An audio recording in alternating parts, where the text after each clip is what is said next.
Hello everyone, welcome back to think psychology. एक ऐसा platform जहाँ पे हम साइकोलॉजी को सिर्फ पढ़ना या रटना ही नहीं, उसको अप्लाई करना सीखते हैं, उसको थिंक करना सीखते हैं। तो चलिए शुरू करते हैं आज का हमारा टॉपिक। आज हम लोग डिस्कस करने वाले हैं MAPC 002 का असाइनमेंट, राइट, और उसके सारे सॉल्यूशंस देखेंगे। तो हमने 001 का देख रखा है ना, MPC 001 उसका हमने सारा देख रखा है। तो आप वो प्रीवियस वीडियो जाके देख सकते हैं, ठीक है, इट इज अवेलेबल देयर। अब हम लोग देख रहे हैं MPC 002 which is life span psychology. ठीक है, ध्यान रखिए ये किस सेशन वालों के लिए है। ये जुलाई 2023 एंड जनवरी 2024 सेशंस वालों के लिए है। ठीक है, तो चलिए शुरू करते हैं आज का हमारा ये डिस्कशन। और हम लोग यहाँ पे सॉल्यूशंस देखेंगे। कंप्लीट साइकोलॉजी सॉल्यूशंस के लिए आप हमारे चैनल के साथ जुड़ जाइए and you guys are not going to regret it, क्योंकि बहुत सारे कंटेंट्स है, बहुत सारी चीजें हैं, राइट। और आपको बहुत हेल्प होगा आप अगर हमारे साथ जुड़े रहेंगे तो चलिए शुरू करते हैं MPC 002 असाइनमेंट के क्वेश्चन वाइज सॉल्यूशंस। ठीक है, तो आप चेक कर सकते हो, ये आप ही का असाइनमेंट है, राइट। और इसको हम लोग अभी डिस्कस करने वाले हैं। तो ये है question paper, right. Question paper आप सबके पास अवेलेबल होगा, है ना, 002 लाइफ स्पैन साइकोलॉजी का। ठीक है, तो हम लोग क्या करेंगे, हम लोग सिंगल एक एक करके सारे क्वेश्चंस को डिस्कस करेंगे। आपको जैसा कि पता है कि सारे क्वेश्चंस जो है वो कंपलसरी है, हमें सारे क्वेश्चंस अटेम्प्ट करने ही है, राइट। और सेक्शन, ये जो क्वेश्चंस है ये 3 पार्ट्स में डिवाइडेड है, section A, section B and section C. Section A जो है वो 1000 वर्ड्स में हमें लिखना है ना, जो 45 मार्क्स कैरी करता है, जिसमें 3 क्वेश्चंस है, राइट। और इन सबको 1000 वर्ड्स में लिखना है। सेक्शन बी जो है वो 25 मार्क्स कैरी करता है, जहाँ पे 5 क्वेश्चंस है, राइट, 4 टू 8। एंड यहाँ पे जो हमें यहाँ पे लिखना है वो 400 वर्ड्स में लिखना है। सारे आंसर्स 400 वर्ड्स में लिखने हैं। And last is section C. Section C जो है वहां पे आप देख सकते हो कि टोटल 19 क्वेश्चंस है, राइट। और इसको हमें 50 वर्ड्स में लिखना है, सभी को 50-50 वर्ड्स में लिखना है, मतलब एक छोटा छोटा पैराग्राफ। ठीक है, तो ये ज्यादा ऐसे ऐसे क्वेश्चंस है। ठीक है, ये टोटल जो है देख लीजिए काफी ज्यादा मार्क्स ये भी कैरी कर रहा है, 30 मार्क्स कैरी करता है। सेक्शन बी से ज्यादा मार्क्स सेक्शन सी कैरी कर रहा है। ओके, सो इसमें घपला करने की जरूरत नहीं है ना। तो सेक्शन सी जो है छोटा लिखना है, इसका मतलब कुछ भी नहीं लिख देना है, टू द पॉइंट लिखना है, राइट। सो सेक्शन सी, यहाँ पे हमें पैराग्राफ के फॉर्म में लिखना है। छोटे आंसर्स होते हैं, ज्यादातर डेफिनेशन बेस्ड आंसर्स होते हैं, है ना, और सब 50-50 वर्ड्स के अंदर हो जाने चाहिए। ठीक है, तो चलिए शुरू करते हैं। अच्छा, मेरे जितने भी आंसर्स हैं आपको to the word to the point मिलेंगे। ठीक है, और you can check it out, है ना, आप बुक से इसको कंपेयर भी कर सकते हैं। तो देखिए मैंने यहाँ पे दोनों ब्लॉक नंबर और पेज नंबर दोनों मेंशन कर रखा है। ठीक है, आप इसको डायरेक्टली ब्लॉक से भी कंपेयर कर सकते हो। हम लोग साथ-साथ करेंगे अभी, है ना? अभी हम लोग सेक्शन ए से शुरू कर रहे हैं, राइट? और यहाँ पे हम लोग क्वेश्चन देखेंगे और उसके बाद ब्लॉक से पहले एक बार कंपेयर करेंगे। आप अपने आंसर्स भी लिख सकते हो। इसका कोई कंपल्सरी नहीं है कि आपको यही आंसर लिखना है, ठीक है? You can write your own answers. मैं आपको पोजीशन बता दूँगा, इवन पेज नंबर तक आपको मैं इन्फॉर्म कर दूँगा कि कौन से पेज नंबर पे इस क्वेश्चन का आंसर है, ठीक है? तो आप खुद से भी लिख सकते हो। अदरवाइज़ मेरे पास मैंने आंसर्स डेवलप किए हुए हैं, काफ़ी अच्छे आंसर्स हैं। You guys can prefer this also. Okay, तो चलिए शुरू करते हैं क्वेश्चन नंबर 1। ठीक है, सेक्शन ए का क्वेश्चन नंबर 1। तो delineate the characteristics and periods in parental development. ठीक है, तो यहाँ पे हमें क्या करना है, यहाँ पे हमें कैरेक्टरिस्टिक्स और पीरियड बताना है पेरेंटल डेवलपमेंट में। तो आप देख सकते हो मैंने आंसर लिखा हुआ है, बट हम अपने आंसर को देखने से पहले एक बार ब्लॉक में देख लेते हैं ये कहाँ पे अवेलेबल है। ठीक है, तो ब्लॉक नंबर 1 पेज नंबर 22 से लेके 25 तक। अच्छा, याद रखिएगा ये MAPC 002 का है ना। तो सेकंड वाले बुक का ही ब्लॉक्स को आप देखने की कोशिश करिएगा, ये नहीं कि आप फर्स्ट वाले बुक का ब्लॉक ढूंढ रहे हो। ठीक है, सो सेकंड वाले बुक में ब्लॉक नंबर 1 पेज नंबर 22 से लेके 25 तक। तो चलिए चलते हैं, ये है ब्लॉक 1 और पेज नंबर 22 से लेके 25, 14 एंड यहाँ पे आ गया। ठीक है, सो आप यहाँ पे देख सकते हो कैरेक्टरिस्टिक्स, है ना, ये रहा। Okay, characteristics of parental period, है ना, यहाँ पे दे रखा है, कैरेक्टरिस्टिक्स मेंशन्ड है। फिर उसके बाद we have, okay, as you can see periods of parental development, ये भी यहाँ पे मेंशन्ड है। Right and then we have different periods. Okay, मेरे कुछ डायग्राम्स भी है, मैंने खुद को समझने के लिए ये डेवलप बना रखा था। ठीक है, so don't mind about it. Periods of foetus है ना, ये डिफरेंट डिफरेंट पीरियड्स यहाँ पे मेंशन्ड है। ठीक है, और ये यहाँ पे खत्म हो जाता है। ठीक है, सो काफी बड़ा है ना। अगर आप खुद से लिखना चाहो तो इसको आपको प्रॉपरली देख के, ठीक है, ध्यान से पढ़ के आपको आंसर बनाना पड़ेगा। नहीं तो मेरे आंसर्स को आप रेफर कर सकते हो, which is to the point, है ना, और वही सारे पॉइंट्स हैं जो हमने बुक में देखा है। तो सबसे पहले मैंने स्टार्ट किया है कैरेक्टरिस्टिक्स ऑफ पेरेंटल डेवलपमेंट के साथ। ठीक है, तो आप देख सकते हो डिफरेंट कैरेक्टरिस्टिक्स मैंने यहाँ पे डाल रखे हैं। 270 से 280 डेज तक जो प्रेगनेंसी है वो लास्ट करती है, तो यहाँ तक मैंने ये डाल रखा है। ठीक है, फिर उसके बाद हम आगे चलेंगे तो ये देख सकते हो आप, है ना, पीरियड्स ऑफ पेरेंटल डेवलपमेंट। आप इसको पॉज करके, है ना, आराम से जूम करके जैसे भी लिखना चाहो वैसे लिख सकते हो। ठीक है, इसको आप मैनिपुलेट भी कर सकते हो, इसमें कुछ पॉइंट्स आप आगे पीछे भी कर सकते हो। That is totally your choice, your way of doing things. ठीक है, तो ये देख सकते हो आप पीरियड ऑफ पेरेंटल डेवलपमेंट। यहाँ पे हम पीरियड्स की बात कर रहे हैं, तो कैरेक्टरिस्टिक्स हमारा यहाँ पे कंप्लीट हो जाता है। राइट, इसके बाद फिर पीरियड्स की बात करते हैं। तो पीरियड्स क्या क्या है ये देखिए। ठीक है, तो पीरियड्स जो है यहाँ पे मैंने मेंशन कर रखा है। पीरियड ऑफ ज़ाइगोट है, फिर उसके बाद पीरियड ऑफ एम्ब्रियो है। सेम चीज़ है, बुक में मेंशन कर रखा है, मैंने यहाँ पे प्रॉपर वे में की पॉइंट्स के साथ उसको मेंशन किया हुआ है। ठीक है, अगर आप आंसर्स पॉइंट वाइज लिखते हो तो काफ़ी अट्रैक्टिव होता है, काफ़ी इंटरैक्टिव लगता है ना, और जो एग्जामिनर है वो काफ़ी खुश हो जाता है। ठीक है, तो कोशिश करिए कि अपने आंसर्स जो है वो पॉइंट वाइज लिखिए। आप चाहे ये लिखें, चाहे कोई और आंसर्स लिखें, पॉइंट वाइज लिखेंगे, बुलेटेड होंगे तो काफ़ी अच्छा लगेगा देखने वाले को। ठीक है, सो पीरियड ऑफ एम्ब्रियो है ना, सेकंड पीरियड। फिर आप देख सकते हो मैंने टाइम फ्रेम भी डाल रखा है कि इवेंट्स उसमें क्या क्या होते हैं वो सब भी मैंने डाल दिया है। फिर उसके बाद आता है पीरियड ऑफ फीटस, है ना, इसमें भी टाइम फ्रेम एंड की इवेंट्स सब मैंने मेंशन किया है। फिर उसके बाद कंक्लूजन, और ये हमारा आंसर कंप्लीट हो जाता है। मैंने सारे आंसर्स कंक्लूजन के साथ एंड किए हैं, ताकि जो एग्जामिनर है ना, उसको अच्छा लगे देखने में, है ना, और ये आंसर एक कंप्लीट आंसर लगे, क्योंकि 1000 वर्ड्स में लिखना है। आप इसको छोटे से आंसर्स में नहीं लिख सकते हो। अच्छा, ये पेज रेगुलेशन भी ध्यान रखिएगा। अगर आप 1000 वर्ड्स में लिख रहे हो तो एटलीस्ट कम से कम 5 पेज तो होना ही चाहिए, आगे पीछे मिला के 5 पेज, है ना। अगर आप 5 पेज लिख देते हो तो it is almost like 1000 words. ठीक है, तो 1000 वर्ड के इक्वल हो जाता है वो। तो 5 पेज एटलीस्ट आप लिख दीजिए। ठीक है, तो इट वुड बी इनफ। अच्छा, question number 2, define life span development, discuss the characteristics of life span development. ठीक है, तो लाइफ स्पैन डेवलपमेंट को डिफाइन करना है अब, और इसके कैरेक्टरिस्टिक्स को भी बताना है। अगेन इसको भी 1000 वर्ड्स में लिखना है, तो प्रॉपर आंसर होना चाहिए। तो पहले एक बार बुक में देख लेते हैं, ब्लॉक में कहाँ पे ये अवेलेबल है ये आंसर, है ना। ब्लॉक 1 पेज नंबर 9 से लेके 14 तक। तो चलिए वहां चलते हैं, ब्लॉक 1 पेज नंबर 9 से लेके 14। सो ठीक है, तो अंडरस्टैंडिंग लाइफ स्पैन डेवलपमेंट, इसी को आपको मेंशन करना था वहां पे। डिफरेंट डिफरेंट फोर्सेस है यहाँ पे, जैसे कि biological forces, psychological forces, socio cultural forces, है ना, और आपके पास लाइफ लाइफ साइकिल फोर्सेस, है ना। तो ये देखिए, ये फोर्सेस के फॉर्म में इन्होंने दे रखा है। फिर उसके बाद issues in life span development, issues भी यहाँ पे मेंशन्ड है। ठीक है, तो आप डिफरेंट इश्यूज को यहाँ पे मेंशन कर सकते हो अपने आंसर में। फिर उसके बाद स्टेज ऑफ डेवलपमेंट, है ना, स्टेजेस ऑफ डेवलपमेंट भी है। तो ये अगर आप लिख दोगे तो दैट ये पूरा आंसर जो हो जाएगा वो कंप्लीट हो जाएगा। लेकिन काफी बड़ा आंसर है ना, इतना बड़ा लिखना, आप इसको डायरेक्टली कॉपी तो मत कर नहीं करना। राइट, इसको कोशिश करना 1000 वर्ड्स में आप एक समराइज फॉर्म में लिख सको। अदरवाइज अगर आपको ये सब नहीं करना है, इतने झंझटों पे नहीं पड़ना है, तो आप चलिए मेरे आंसर पे, और आप ये आंसर देखिए। Right, full well developed properly analysed answer है। ठीक है, तो आप देख सकते हो लाइफ स्पैन डेवलपमेंट, है ना, मैंने वही सारे फैक्टर्स यहाँ पे भी लिखे हुए हैं, biological, social, psychological, socio cultural and life cycle forces. ठीक है, तो ये डिफरेंट फोर्सेस आप देख सकते हो। फिर उसके बाद characteristics of life span development, है ना, longitudinal development, different different characteristics जो भी है वो सब मैंने यहाँ मेंशन किया है। ठीक है, development of plastic, development is contextual. ठीक है, तो ये सारे कैरेक्टरिस्टिक्स मैंने यहाँ पे मेंशन कर दिया है। ठीक है, इसको प्रॉपर फॉर्म में मैंने लिखा हुआ है ताकि ये अंडरस्टैंडेबल हो, और एग्जामिनर को अच्छा भी लगे। एंड इन एट लास्ट मैंने कंक्लूजन भी लिखा है। ठीक है, तो कंक्लूजन के साथ मैंने ये आंसर कंप्लीट किया है। तो आप जो है ये आंसर को एक एक करके देख सकते हो। ठीक है, तो मैं इसको धीरे धीरे आगे करता हूँ, सो दैट कि आप इसका स्क्रीनशॉट ले लो, या तो आप इसको जूम करके देख सकते हो। ठीक है?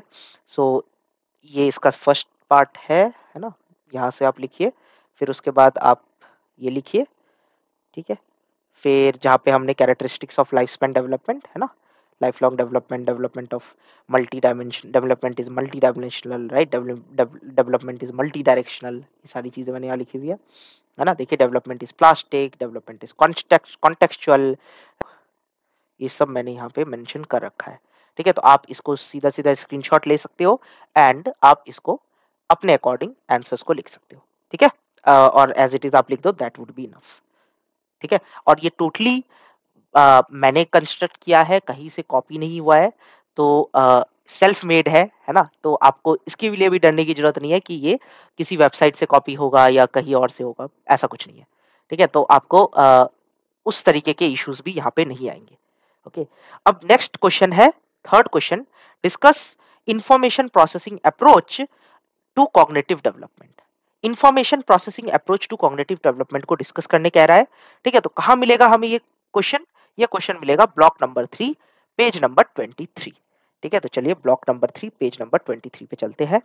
Block number 3 and page number 23। सो ये रहा। Okay, it's page number 30।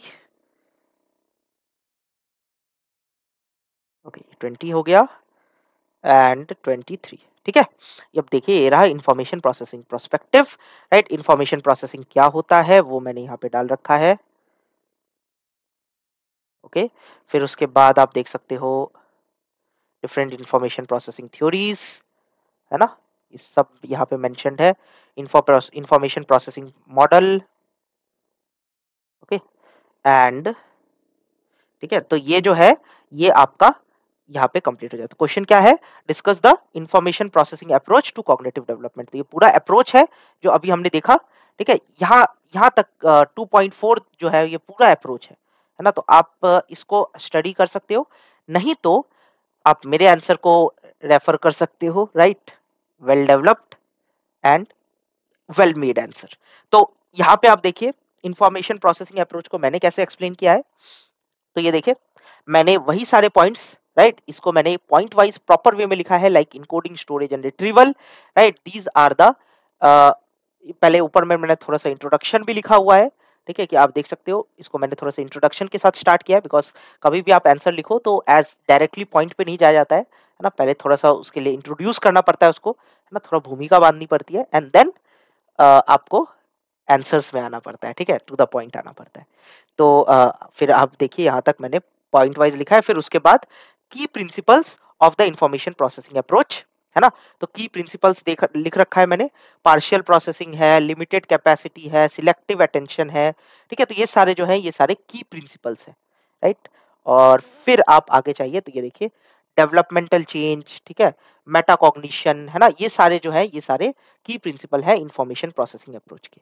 अब उसके बाद देखिए अगर आप इंफॉर्मेशन प्रोसेसिंग अप्रोच को एक्सप्लेन कर रहे हो, राइट? तो यहाँ पे अ, कुछ पॉइंट्स आपको लिखना ज़रूरी है, जैसे कि इसके एप्लीकेशंस क्या-क्या हैं, है ना? तो एप्लीकेशंस भी मैंने मेंशन किया हुआ है, application to cognitive development. Cognitive development में इसका क्या एप्लीकेशन है? तो मेमोरी डेवलपमेंट में यूज़ होता है ना? Problem solving and decision making में यूज़ करते हैं हम इसको, ठीक है? एंड आप और देखिए लैंग्वेज एक्विजिशन, है ना? Cognitive control and executive functions, ठीक है? एजुकेशनल इम्प्लीकेशंस, इसके क्या-क्या डिफरेंट इम्प्लीकेशंस है, कहाँ-कहाँ हम इसको अप्लाई करते हैं, वो सब कुछ मैंने यहाँ पे मेंशन किया हुआ है। ठीक है? तो आप यहाँ से डायरेक्टली इसको रेफर कर सकते हो। फिर उसके बाद मैंने क्रिटिक्स एंड लिमिटेशंस भी लिखे हैं, क्योंकि देखिए अगर आप कोई किसी अप्रोच को हर जगह अप्लाई कर रहे हो, तो उसके कुछ ना कुछ लिमिटेशंस भी होंगे, कुछ ना कुछ क्रिटिसिज़्म्स भी होंगे, तो वो भी मेंशन करना ज़रूरी है। ठीक है?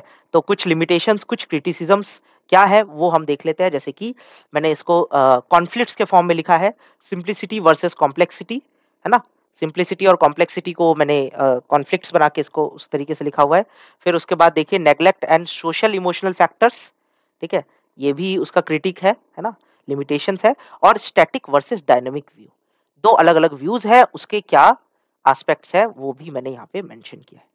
फिर at the end of the answer मैंने कंक्लूजन भी लिख दिया है, ताकि एक पूरा समराइज्ड मिल जाए, व्यू मिल जाए मेरे को कि मैंने क्या इस पूरे आंसर में मेंशन किया है, पूरे आंसर में लिखा है। क्योंकि आप 5 पेज का अगर कोई आंसर लिख रहे हो, तो काफ़ी बड़ा आंसर हो जाता है वो, है ना?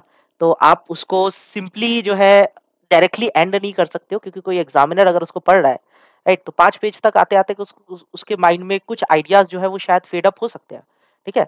पीछे पीछे के जो मेमोरीज़ थी वो शायद नहीं रह सकती है। तो कंक्लूजन में आप कोशिश करिए कि जितना भी आपने शुरू से सब कुछ बताया है, उसको अपने आंसर में मेंशन करें।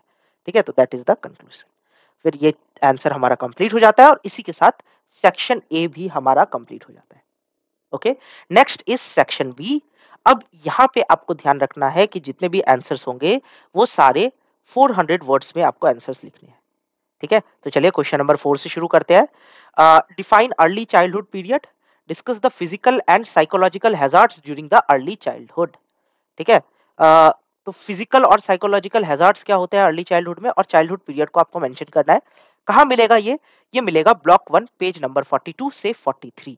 तो चलिए वहाँ पे भी एक बार देख लेते हैं। ब्लॉक न 1 पेज नंबर 42 से 43। ओके, सो ये रहा ब्लॉक 1 एंड यहाँ पे 42 से 43। ओके, सो ये रहा physical development in early childhood, है ना? तो आप देख सकते हो ये डेवलपमेंट के बारे में पूरा यहाँ पे मेंशन्ड है। और ये है हैज़ार्ड्स, है ना? हैज़ार्ड्स ड्यूरिंग अर्ली चाइल्डहुड, ठीक है? तो आप देख सकते हो कैरेक्टरिस्टिक्स ऑफ अर्ली चाइल्डहुड क्या-क्या होता है कैरेक्टरिस्टिक्स, वो भी मैंने यहाँ पे मेंशन कर रखा है। फिर उसके बाद हैज़ार्ड्स ड्यूरिंग अर्ली चाइल्डहुड, ठीक है? तो इसमें बहुत सारे हैज़ार्ड्स होते हैं, जैसे कि आप यहाँ पे देखिए, है ना? फिजिकल हैज़ार्ड्स जहाँ पे मैंने इलनेस, ये बुक में इलनेस वगैरह लिखा हुआ है, इलनेस, एक्सीडेंट्स, ओबेसिटी, ठीक है? ये सारी चीज़ें हैं। फिर उसके बाद साइकोलॉजिकल हैज़ार्ड होता है, जहाँ पे स्पीच हैज़ार्ड्स, ठीक है? सोशल हैज़ार्ड, प्ले हैज़ार्ड्स, ठीक है? ये सारे कुछ हैज़ार्ड्स हैं, मोरल हैज़ार्ड्स, है ना? तो ये हैज़ार्ड्स हैं और इन्हीं को मेंशन करना है आपको अपने आंसर में। तो आप यहाँ से लिख सकते हो, ठीक है? मैंने पेज नंबर भी बता दिया, ब्लॉक नंबर भी बता दिया। नहीं तो आप मेरे आंसर को प्रेफ़र कर सकते हो, which is I think much better. Okay, so देखिए अर्ली चाइल्डहुड पीरियड, राइट? यहाँ पे मैंने मेंशन किया है। अब इसको मैंने अच्छे से एक्सप्लेन कर दिया है, क्योंकि यहाँ पे ज़्यादा बड़े शब्दों में नहीं लिखना है, 1000 वर्ड्स का नहीं है, ये 400 वर्ड्स का ही है। तो 400 वर्ड्स में हमें कॉम्पैक्ट रखना है। अच्छा, पेज ध्यान रखिएगा कि यहाँ पे कम से कम 3 पेज जो है आप फिल करो, ठीक है? तो 3 पेज अगर हो जाता है तो 400 शब्द जो है वो आराम से हो जाएँगे, ठीक है? तो आगे-पीछे 3 पेज, है ना? तो अगर वो फिल हो जाता है, राइट? तो दैट वुड बी इनफ, ठीक है? सो ये देखिए, अब मैंने यहाँ पे मेंशन कर रखा है ना? अर्ली चाइल्डहुड पीरियड और इसके बाद physical hazards, right? Physical hazards में इलनेस, एक्सीडेंट्स, ओबेसिटी, वही सारी चीज़ें जो हमारे बुक में मेंशन्ड थी, ठीक है? फिर उसके बाद आ जाता है साइकोलॉजिकल हैज़ार्ड्स, जहाँ पे हम देख सकते हैं स्पीच हैज़ार्ड है, राइट? और आप आगे चलिए तो देखिए सोशल हैज़ार्ड, प्ले हैज़ार्ड, है ना? आप वीडियो को पॉज़ करके स्क्रीनशॉट ले सकते हो या पॉज़ करके आप लिख सकते हो आंसर्स, उसके बाद आप आगे बढ़िए, ठीक है? तो वो ज़्यादा बेटर होगा, है ना? रेदर कि आप सीधा-सीधा लिखें इसको, ठीक है? सो सोशल हैज़ार्ड हो गया, प्ले हैज़ार्ड हो गया, फिर उसके बाद ये देखिए मोरल हैज़ार्ड। तो ये सारे डिफरेंट टाइप्स ऑफ हैज़ार्ड्स हैं, जो मैंने यहाँ पे मेंशन किया है, physical as well as psychological, क्योंकि वही दोनों पूछा था आपसे, है ना? फिजिकल और साइकोलॉजिकल दोनों पूछा हुआ था, तो दोनों मैंने मेंशन कर दिया है, ठीक है? अब हम बात करते हैं क्वेश्चन नंबर 5 की, which is discuss the contextual approach of human development. Contextual approach क्या है, उसको हम थोड़ा-सा समझते हैं। कहाँ मिलेगा ये हमें बुक में? Book block number 4 page number 32 से लेके 33, ठीक है? तो चलिए चलते हैं ब्लॉक नंबर 4 पे और यहाँ देखते हैं। तो 32 से लेके 33 तो हम आ चुके हैं, ये रहा 31 एंड ये रहा 32। तो देखिए stages of a, theories of various contextual approach, है ना?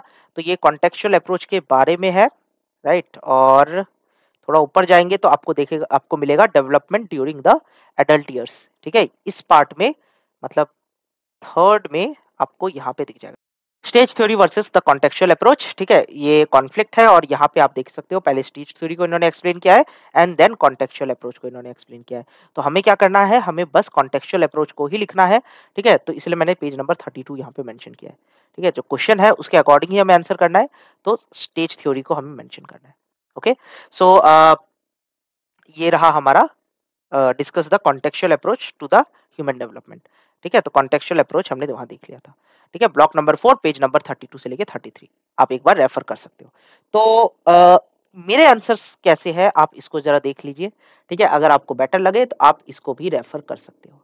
ठीक है, तो मैंने वही सारे पॉइंट्स हैं उसको प्रॉपर वे में पॉइंट वाइज़ लिखने की कोशिश की है।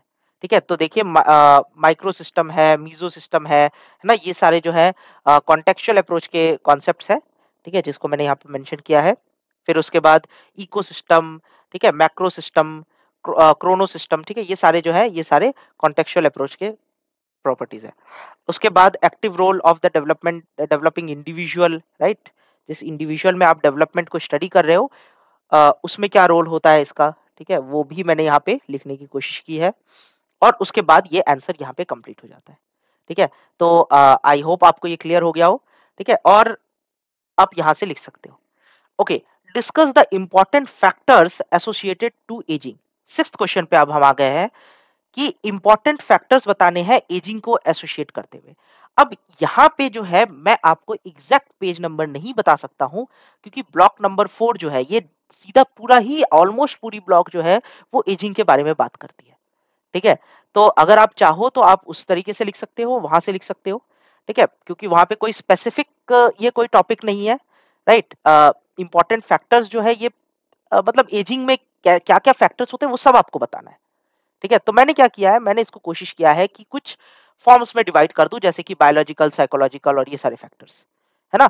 तो देखिए मेरे आंसर्स कैसे हैं। तो फर्स्ट मैंने बायोलॉजिकल फैक्टर से शुरू किया है, राइट? बायोलॉजिकल फैक्टर में मैंने जेनेटिक इन्फ्लुएंस दिखाया है कि जेनेटिक जीन का क्या इन्फ्लुएंस होता है। ठीक है, उसके बाद सेलुलर एंड मॉलिक्यूलर चेंजेस उसमें क्या इफेक्ट होता है, फिर उसके बाद health and lifestyle biological factor में ये भी आएगा, है ना? तो हेल्थ एंड लाइफस्टाइल, अच्छा बायोलॉजिकल फैक्टर जो था वो फर्स्ट वन था, है ना? उसके बाद आ जाता है हेल्थ एंड लाइफस्टाइल। फिर यहाँ पे आप देखिए nutrition, physical activity, health care accesses, ठीक है? तो ये सारे जो है हेल्थ एंड लाइफस्टाइल यहाँ पे एजिंग के टाइम पे क्या-क्या होता है, ठीक है? वो सब कुछ मैंने यहाँ पे मेंशन किया हुआ है। फिर उसके बाद आ जाते हैं हम साइको सोशल फैक्टर, है ना? साइको सोशल मतलब फ्रेंड्स, है ना? Mental health, social support, right? Family members, friends, इस टाइम पे ये बहुत ज़्यादा ज़रूरत होती है। आप अगर वो ब्लॉक पढ़ेंगे 4th ब्लॉक तो उसमें यही सारे पॉइंट्स जो है ना वो मेंशन्ड है। ठीक है? बहुत अलग-अलग जगह पे ये मेंशन्ड है। ठीक है? मैंने कोशिश किया है कि सारे पॉइंट्स को एक जगह पे रख के आपके आंसर्स को कंप्लीट किया जाए। ठीक है? तो ये हो गया साइकोसोशल फैक्टर।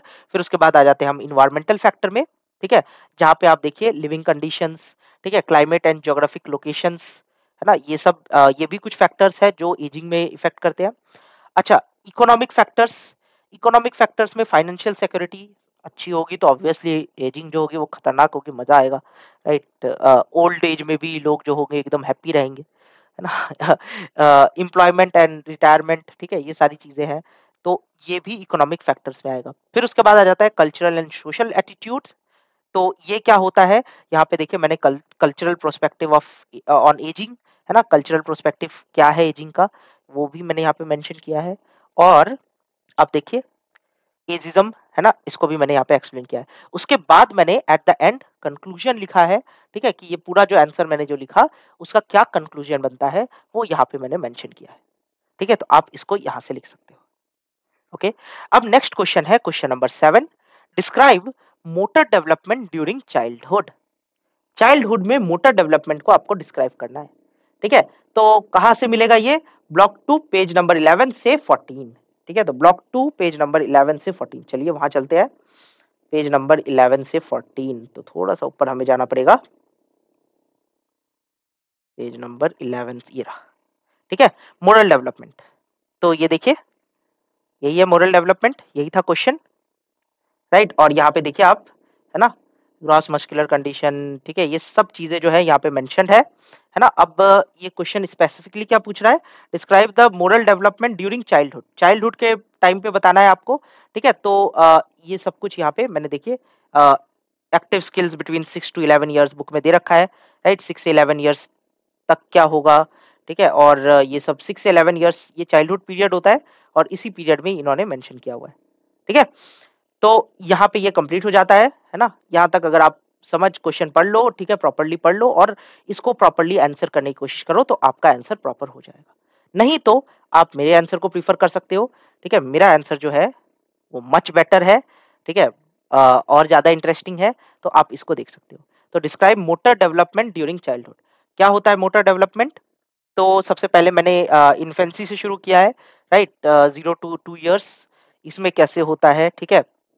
फिर उसके बाद early childhood, gross motor development, fine motor development, हमने बुक में देखा था, वहाँ पे जो मेंशन था वही है, ठीक है? और उसके बाद मिडिल चाइल्डहुड, ठीक है? ग्रॉस मोटर डेवलपमेंट 6 से 12 इयर्स, वहाँ पे भी 6 से 11 इयर्स थे, तो यही होता है ऑलमोस्ट, ठीक है? Gross motor development and fine motor development दोनों को मेंशन करने की कोशिश की है, ठीक है? उसके बाद ये मेरा आंसर कंप्लीट हो गया है विथ कंक्लूजन, ठीक है? कंक्लूजन के साथ मैंने इसको कंप्लीट कर दिया, ठीक है? तो आई होप ये आपको क्लियर हो गया हो।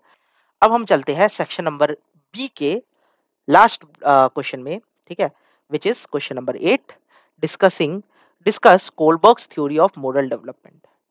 ठीक है, Kohlberg's theory on moral development पे हमें डिस्कस करना है। कहाँ मिलेगा? Block number 2 page number 30। ठीक है, आप वहां पे जाके इसको रेफर कर सकते हो। मैं आपको एक बार दिखा देता हूँ। Block number 2 page number 30।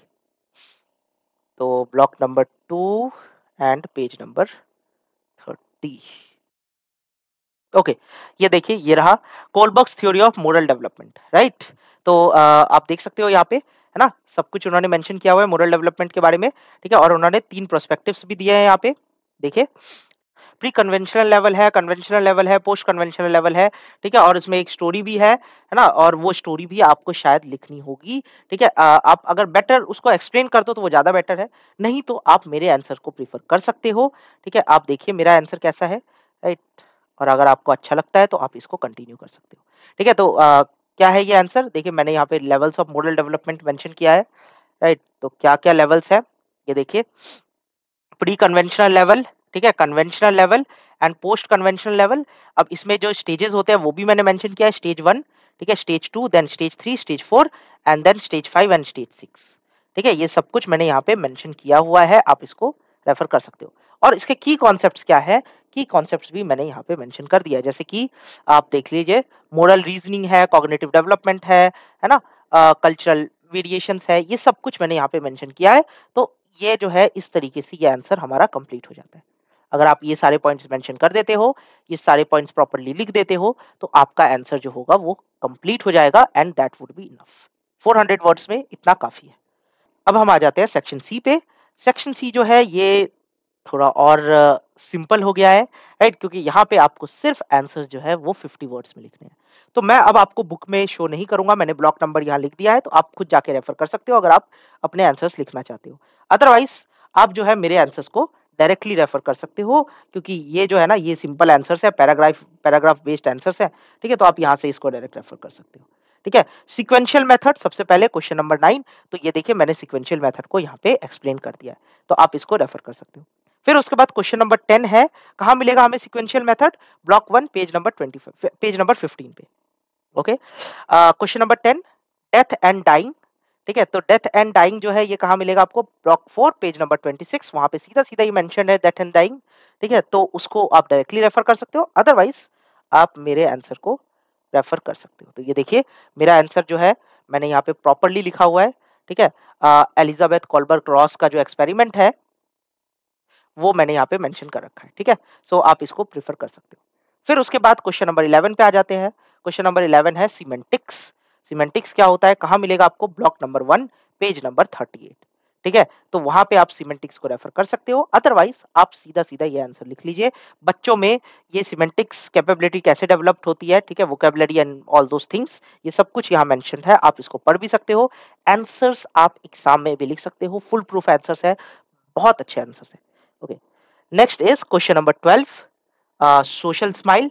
Social smile क्या होता है? कहाँ लिखा हुआ है? ब्लॉक नंबर 1 पेज नंबर 35, ठीक है? तो आप वहां पे जाके इसको डायरेक्टली रेफर कर सकते हो, otherwise you can stick to our answers, ठीक है? तो ये देखिए मैंने यहाँ पे सीधा सीधा ये मेंशन कर रखा है कि सोशल स्माइल होता क्या है, उसको आप डायरेक्टली यहाँ पे लिख सकते हो, ठीक है?